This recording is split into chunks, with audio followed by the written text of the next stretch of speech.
मुख्यमंत्री शिंदे आणि शरद पवारांमध्ये 20 मिनिटं बंद दाराआड चर्चा। मराठा ओबीसी आरक्षणासह इतर मुद्द्यावर मंथन झाल्याची माहिती।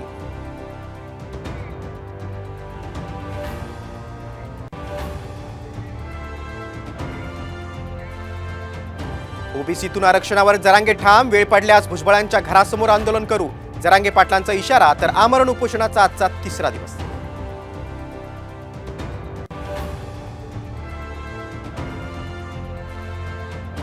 यापुढे सरकारी कर्मचाऱ्यांना संघाच्या कार्यक्रमात सहभागी होता येणार। 6 दशकांपासूनची बंदी मोदी सरकारने उठवली, काँग्रेसची टीका।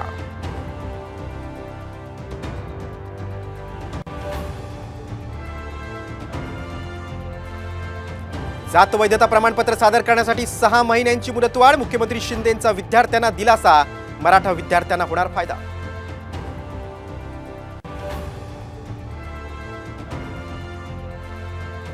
जुन्या पेन्शन योजनेबाबत कुठलाही विचार नाही, लोकसभेत सरकारचं लेखी उत्तर। राज्यासह देशभरातील कर्मचाऱ्यांची निराशा, विरोधकांची मात्र टीका।